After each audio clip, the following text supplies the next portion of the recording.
સુરુચि સુબાસ સરસ અનુરાગા શ્રી ગુરુ પદનખ મનિગન જ્યોતિ સુમિરત દિવ્ય દ્રષ્ટિ હિય હોતી.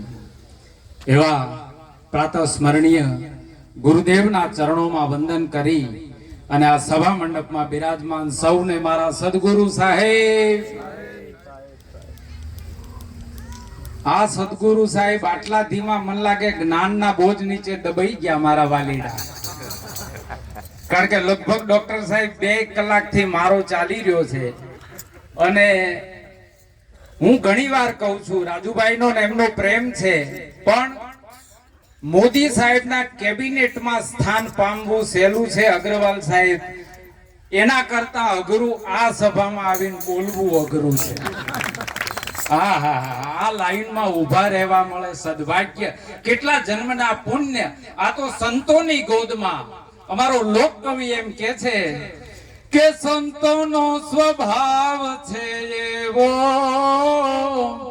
જનેતાની ગોદ ના જેવો.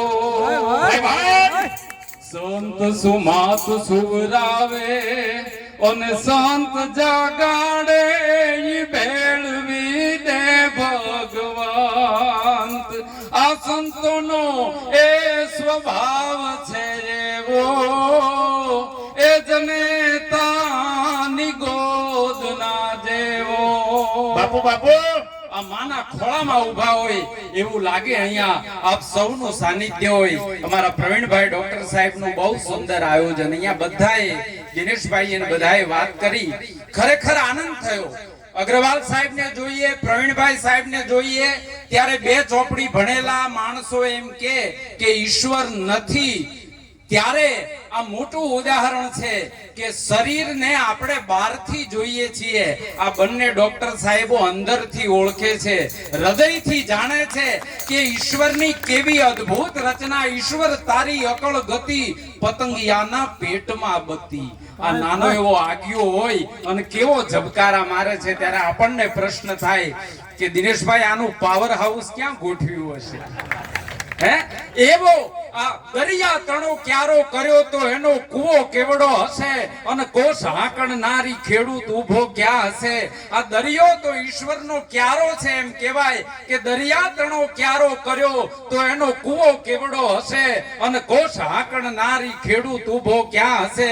આ બધું જોવા તણી દિલ ઝંખના ખટકી રહી, ત્યાં બ્રહ્માંડે ભટકી અને અંતે મતી અટકી ગઈ. નેતી નેતી નેતી તારો પાર ન પામી હકાય. જગ ચોર સે બૂટા ભર્યા ક્યારે કિનારી છાપશે?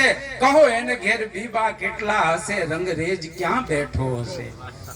આ ધરતી પર છાપી છાપી અને મુકતો જ જાય છે, મુકતો જ જાય છે. એ અજબ ચિત્રકાર કહે કાગ સર્જક સર્પનો કેવો કઠણ ઝેરી હશે અને સુગંધી પવન લહેરાવતો હરી કેવો લહેરી હશે. આ લેરીડાને માણવા માટે, જાણવા માટે આવા સંતોના ચરણોમાં આવવું પડે.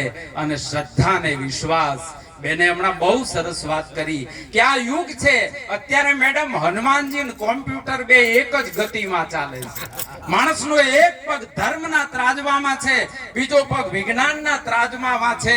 પણ આ 2 થી આગળ જો નીકળીને વાત કરીએ ને તો બાઇક, મોટરસાયકલ એ વિજ્ઞાનનું સર્જન છે, એ ગમે ત્યાં અટવાવે. અને ઘોડો એ ઈશ્વરનું સર્જન છે, નબળું પાતળું હોય ને તો મંજિલ સુધી પહોંચાડી દે.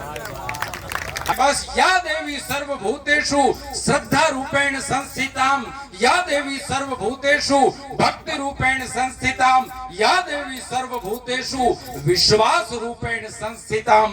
નમસ્તસ્ય નમસ્તસ્ય નમસ્તસ્ય નમો નમઃ. વિશ્વાસ હોય. હિરણ્યકશ્યપ એમ કહેવાય કે જ્યારે પ્રહલાદને બહુ ત્રાસ આપ્યો પછી નક્કી કરી નાખ્યું કે આને મારવો હોય તો અનાજથી છૂટો પાડી દો, અન્ને દાંતને વેર કરાવી દો. એટલે એક ઓરડીમાં પૂરી દીધો, તાળા મારી દીધા, ચોકી પહેરા ગોઠવી દીધા અને પછી કીધું કે ખબર રાખજો આને કોઈ અનાજ ન પહોંચાડી દે.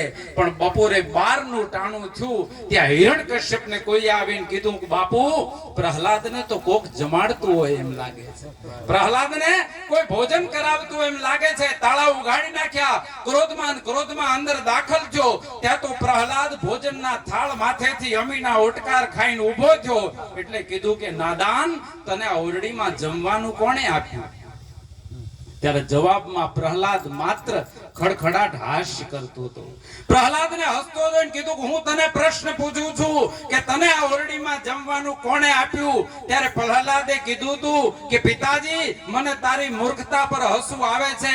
માના ઉદરમાં, માના ગર્ભમાં એક નાડીથી ઈશ્વર જો મારું પોષણ કરતો હોય તો આવડી મોટી ઓરડીમાં ન આવે? આ તો વિશ્વાસ તને નથી. ઓટ જાનકી બાત સિંચાન ગ્રહી તબ, અમારું ચારણી સાહિત્યનું એક કવિ છે. ઓટ જાનકી બાત સિંચાન ગ્રહી તબ, ખીચ કબાંધ રહે ભીલરી હોલરી, અપરી પિયા સે વિનવે નૃત્ય ભયો સમરો હરની. એકવાર એક હોલો એમ કહેવાય છે કે ઉપર આટા મારતો તો અને એક નીચે બાણ નોંધી અને શિકારી ઉભો તો. ઓટ જાનકી બાત સિંચાન ગ્રહી તબ, ખીચ કબાંધ રહે ભીલરી. આમ તીર ખેંચ્યું તું એટલે એ હોલીએ હોલાને કીધું કે નીચે નજર કર. શિકારી બાણ નોંધીને ઉભો છે, હમણાં આપણું મોત થઈ જશે. ત્યારે બેયે કીધું તું કે હે ઈશ્વર, અમારે બચવું નથી, અમારે ઉગરવું છે. મોત સામે દેખાય છે, અમારો મોક્ષ કરજે. આવી આર્તનાદે પ્રાર્થના કરી અને ભગવાને પ્રાર્થના સાંભળી. જે બાણ નોંધી અને શિકારી ઉભો તો ને એના પગે સાપે ડંખ દીધો.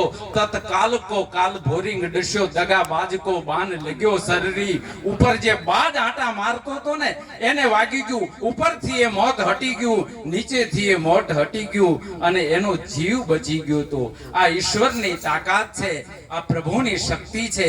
એને જાણવા માટે, એને માણવા માટે અહીંયા બધા બેઠા છીએ.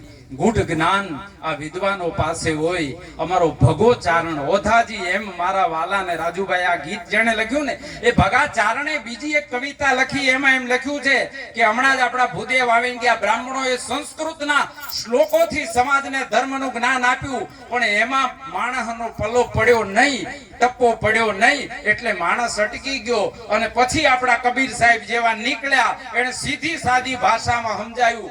અહમ બ્રહ્માસ્મિ માણસ ન સમજી શક્યો એટલે હળવે કરીને કીધું કે બોલે ઈ જ બીજો નહીં. ભગો કહે ભગવાન, અંતર વિચારો એટલું, આંખ દેખે નહીં કાન. આપણે દર્પણ સિવાય અથવા પાણીના પ્રતિબિંબ સિવાય આપણી હકી આંખે આપણા કાનને જોઈ શકતા નથી. પણ કાન છે એવું સ્વીકારવું તો પડે. આપણા કાન છે એ આપણે જરૂર સ્વીકારવું પડે. એમાં પરમ તત્વનું આરાધન, પરમ તત્વની શક્તિ, પરમ તત્વની તાકાત આપણે જરૂર જાણવી પડે. આવી કેટલી વાતો આપણા સાહિત્યમાં પડી છે. આપણે તો ધર્મના એટલા પણ લોકવાણીના, લોક સાહિત્યના ઉપાસક તરીકે મને એવી ઘણી વાતો ગમે. હું એકવાર યોગ મહોત્સવમાં નિર્ણાયકમાં ગયો હતો અને આમ ઝાલોદ બાજુથી એક દીકરી આવી હતી, સેવાદાસ સાહેબ, એને એક લોકગીત ગાયું કે પ્રભુજી ઝાડવે માળા એના ખિયારે, પ્રભુજી એ લખજો લાંબા લેખ મોઘો, મનખો ફરી નહીં મળે રે લોલ. આ સસરા વિનાનું એ જોને આસુ સાસરું રે, અન સાસુજી વિનાના હોય જાહેત રે. એ મોઘો મનખો ફરી નહીં મળે રે. આ આપણા અવતારમાં સસરો કયો આ ગાદી પર બિરાજમાન હતો? એ આપણો સસરો, એને જીવનના પાઠ ભણાવ્યા. કેગુર વડલાની જેમ આપણો ચુનીલાલ બાપુ બેઠો તો એને આ મલકમાં ક્રાંતિની જ્યોત જગવી. અને હું એમ કહું છું કે કારીગર કોમ જે હતી ને એ આમાં જોડાણી. અગ્રવાલ સાહેબ, ઘણીવાર હું કહું કે મારા ગામમાં નિરુપદ્રવી કોઈ સમાજ હોય તો એ આ પ્રજાપતિ સમાજ છે.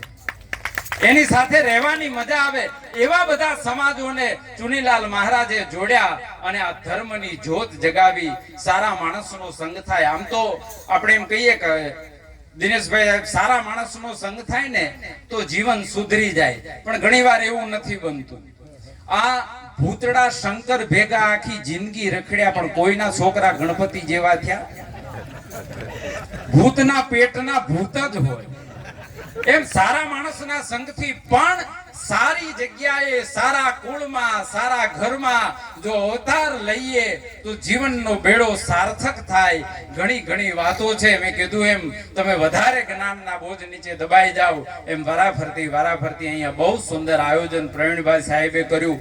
એમનો ફોન આવ્યો તો મને એમણે સાહેબે કીધું કે મારા ગુરુજીઓનું પણ સન્માન કરવાનું છે. એવો ઉપક્રમ હતો ને સાહેબ? હા, શિક્ષા ગુરુ, દીક્ષા ગુરુ મગન દાદા એ તો ખરા જ આપણા ચુનીલાલ મહારાજ. આ ગુરુની વંદના, પણ એમની પણ વંદના. આવા જેને શિષ્યો નસીબદાર છો એ ગુરુજનો જે અહીંયા બિરાજમાન કે આવા શિષ્યો તમને પ્રાપ્ત થયા. અગ્રવાલ સાહેબ, અમારે મુશ્કેલી છે. અમે એ યુગમાં પ્રોફેસર બન્યા છીએ કે અમારા વિદ્યાર્થી અમને ક્યાંક મળે ને તો આમ આંખનો ઉલાળો, નમસ્તે જય શ્રી કૃષ્ણ નહીં પણ આંખનો ઉલાળો કરે કે તારું પૂરું મારું પૂરું. આ મોબાઈલના યુગમાં અમારી એને ગરજ જ નથી. નેટ ઉપર સર્ચ મારી લઈશું ને વાર્તા પૂરી કરીશું. એ યુગમાં અમે શિક્ષક છીએ. નસીબદાર ડોક્ટર સાહેબ, આપના એ ગુરુજનો, એની આપ વંદના કરવાના છો. અને મેં કીધું એમ કે ઈશ્વરી તત્વની સૌથી વધારે નજીક રહેનારા આપ માણસો છો. આપ સુંદર આયોજન. રાજુભાઈ કાયમ એમ કે વિમલભાઈ તમને 5 મિનિટ આપું છું. આજે વધારે સમય આપ્યો એ બદલ આપનો ખૂબ ખૂબ આભાર છે. આપને સૌના ચરણોમાં કોટી કોટી વંદન કરું છું. અને આપણે કાંઈ એટલા વ્યસ્ત કે કોઈ મોટા માણસ નથી.